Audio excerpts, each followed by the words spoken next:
Hi guys, welcome to मांगा Hindi recap. आज मैं आपको एक नई मांगा के बारे में बताने वाला हूं जिसका नाम है सोलो लेवलिंग। लेकिन कहानी शुरू करने से पहले मैं आपको इसका थोड़ा सा बेसिक इन्फॉर्मेशन देना चाहूंगा ताकि आप लोगों का इस मांगा को समझना थोड़ा आसान हो सके। वेल गाइस, असल में होता क्या है कि 10 साल पहले अर्थ के ऊपर काफी सारे पोर्टल्स खुल जाते हैं। उन पोर्टल्स में से काफी सारे मॉन्स्टर निकल के अर्थ के ऊपर अटैक करने लग जाते हैं। उन्हीं के बीच कुछ ह्यूमंस में स्पेशल पावर आ जाती है और वो भी उन मॉन्स्टर के साथ लड़ने लग जाते हैं। जो लोग इस चीज को अपना प्रोफेशन बना लेते हैं, दुनिया उन्हें हंटर कहने लग जाती है। इस काम में इन्हें काफी अच्छे पैसे भी मिल जाते हैं। हर हंटर का एक रैंक होता है। ई रैंक सबसे लो होता है, एस रैंक सबसे हाई होता है। ऐसे ही हर पोर्टल का भी एक रैंक होता है। अगर कोई पोर्टल ई रैंक का है तो उसमें काफी सारे ई रैंक के हंटर भेजे जाते हैं। अगर कोई पोर्टल डी रैंक का है तो उसमें काफी सारे डी रैंक के हंटर भेजे जाते हैं। अगर कोई सी रैंक का पोर्टल है तो उसमें सी रैंक के हंटर भेजे जाते हैं। बी का है तो बी के भेजे जाते हैं। ए का है तो ए के भेजे जाते हैं। एस रैंक का पोर्टल है तो काफी सारे एस रैंक के हंटर भेजे जाते हैं। मॉन्स्टर को मारने के बाद इन्हें मैजिक क्रिस्टल मिलता है जिसे बेच के काफी पैसे कमा सकते हैं। इसलिए जिस हंटर का रैंक सबसे ज्यादा होगा वो उतने ज्यादा पैसे कमाएगा। ये तो हो गया बेसिक इन्फॉर्मेशन। अब हम बिना किसी देरी के अपनी मेन कहानी शुरू करते हैं। कहानी की शुरुआत में हम अपने प्रोटैगनिस्ट सन जनवू को देखते हैं जो कि एक ई रैंक हंटर होता है और काफ़ी ज़्यादा जख्मी भी होता है और वो काफ़ी सारे मॉन्स्टर के साथ घिरा होता है। तभी उनमें से एक मॉन्स्टर संग जनवू के ऊपर अटैक कर देता है और हम एकदम से नेक्स्ट सीन पे आ जाते हैं। अब आप लोग ये सोच रहे होंगे कि हमारे हंटर संग जनवू के साथ असल में हुआ क्या। वेल गाइस, जो मैं आपको अभी फर्स्ट 10 चैप्टर बताने वाला हूँ वो असल में इसी के ऊपर है कि हमारे हंटर के साथ असल में होगा क्या।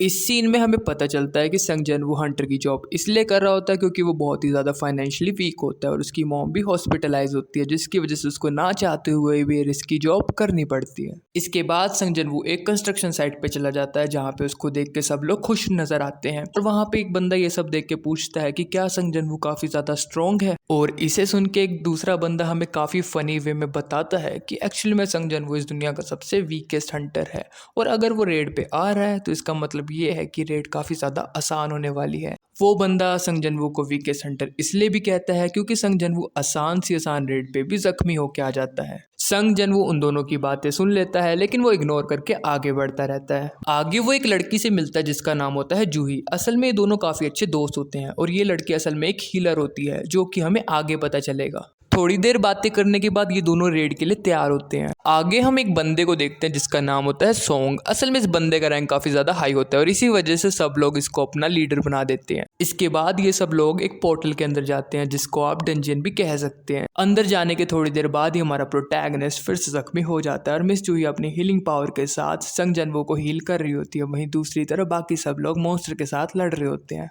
सभी मॉन्स्टर्स को मारने के बाद वो लोग मॉन्स्टर बॉस को ढूंढने लग जाते हैं क्योंकि किसी भी डंजन को ख़त्म करने के लिए मॉन्स्टर बॉस को मारना ज़रूरी होता है। वहाँ पर उनको ढूंढते ढूंढते एक और डंजन मिल जाती है। एक्चुअली में ये डबल डंजन होती है, मतलब डंजन के अंदर एक और डंजन। यहाँ पर मिस्टर सॉन्ग वोट कराते हैं क्योंकि डबल डंजन काफ़ी ज़्यादा खतरनाक भी हो सकती है। उनकी टीम में टोटल 17 लोग होते हैं जिसमें से 8 लोग हाँ और 8 लोग नो बोल देते हैं। लास्ट वोट हमारा मेन कैरेक्टर डिसाइड करता है क्योंकि वो बहुत ही ज़्यादा फाइनेंशियली वीक होता है, इसलिए वो भी हाँ कर देता है और इसी वजह से ना चाहते हुए सभी लोगों को अंदर जाना पड़ता है। अंदर जाते वो लोग एक टेंपल के अंदर आ जाते हैं। वहाँ पे बहुत सारे स्टैचू रखे होते हैं जिसमें से एक स्टैचू काफी बड़ा होता है और वो स्टैचू थ्रोन के ऊपर बैठा होता है। उसके बाद वो सब लोग एक स्टैचू के पास आ जाते हैं जिसने हाथ में एक टैबलेट पकड़ा होता है। उस टैबलेट के ऊपर 3 रूल्स लिखे होते हैं। मिस्टर सोंग उन तीनों रूल्स को पढ़ना शुरू कर देते हैं। फर्स्ट होता है वर्शिप द गॉड, सेकंड होता है प्रेज द गॉड, थर्ड होता है प्रूव योर फेथ और एक और बात लिखी होती है साथ में कि अगर कोई इन तीनों रूल्स को फॉलो नहीं करेगा तो उसको मार दिया जाएगा। मिस्टर सोंग के सब पढ़ते एकदम से टेंपल का गेट बंद हो जाता है और वहाँ पे सभी लोग काफी ज्यादा डर जाते हैं और वहाँ का माहौल भी काफी ज्यादा डरावना हो जाता है। अगले सीन में हमें एक हंटर कहता है कि मुझे तो पहले ही पता था हमें यहाँ नहीं आना चाहिए और वहाँ से चला जाता है और वो जैसे गेट के पास जाके गेट खोलने की कोशिश करता है, गेट के साइड वाला स्टैचू उसको बहुत ही बेरहमी से मार देता है।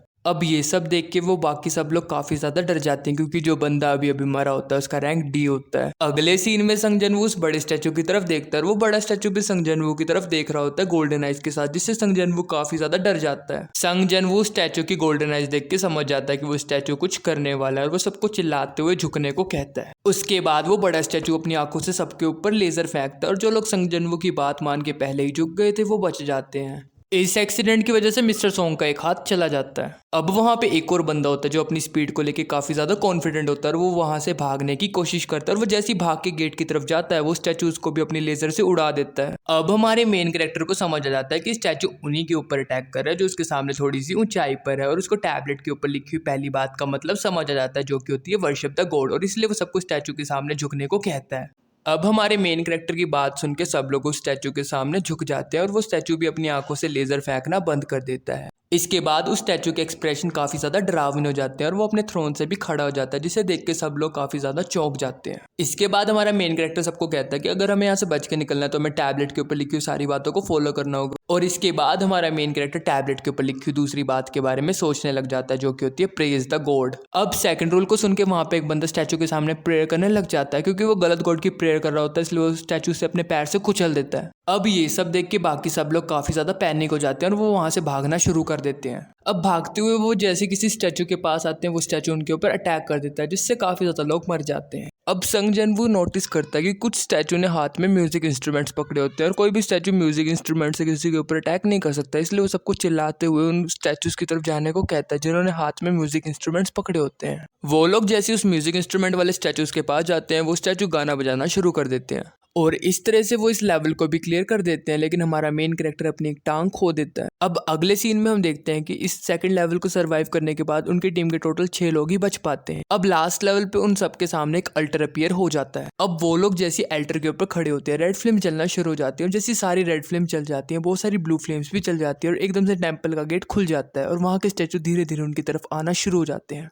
अब स्टैचूज को अपने पास आते देखे एक लड़की काफी ज्यादा डर जाती है और वो वहां से भाग जाती है, लेकिन सरप्राइजिंगली वो लड़की ठीक ठाक उस गेट से निकल जाती है, जिसे देख के सब लोग काफी ज्यादा हैरान हो जाते हैं। उस लड़की के जाते टेम्पल का गेट थोड़ा सा बंद हो जाता है। अब वहां पे एक और बंदा होता है और वो भी वहां से भाग जाता है, जिसकी वजह से टेम्पल का गेट फिर से थोड़ा सा बंद हो जाता है और वहां की रेड फ्लेम्स भी कम हो जाती है। अब ये सब देखने के बाद सॉन्ग हमारे मेन कैरेक्टर से पूछता है कि ये क्या हो रहा है। अब यहाँ पे हमारा मेन कैरेक्टर संग जनवू हमें बताता है कि एक्चुअली में ब्लू फ्लेम्स टाइमर है और हमें अल्टर के ऊपर इन ब्लू फ्लेम्स के खत्म होने तक रहना होगा और उसके बाद हम सब लोग घर जा सकते हैं। अब हम उसी आदमी को देखते हैं जो स्टार्टिंग में संग जनवू को दुनिया का सबसे वीकेस्ट हंटर कहता है। एक्चुअली में इस बंदे का नाम है किम और वो भी वहां से सॉरी बोल के भाग जाता है। इसके बाद सॉन्ग खुद को सेक्रीफाइस करने की बात करता है और हमारे मेन कैरेक्टर को जूही के साथ भाग जाने को कहता है, लेकिन ज्यादा मैना यूज करने की वजह से जूही खड़ी नहीं हो पाती और इसलिए संग जनवू खुद को सेक्रीफाइस करने के लिए तैयार हो जाता है और सॉन्ग वहां से जूही को लेकर चला जाता है। अब इसके बाद हम एकदम से उसी सीन पे आ जाते हैं जो हमने स्टार्टिंग में देखा होता है, जिसमें संग जनवू काफी सारे मॉन्स्टर के साथ घिरा होता है और तभी एक मॉन्स्टर संग जनवू के ऊपर अपनी स्पीयर से अटैक कर देता है,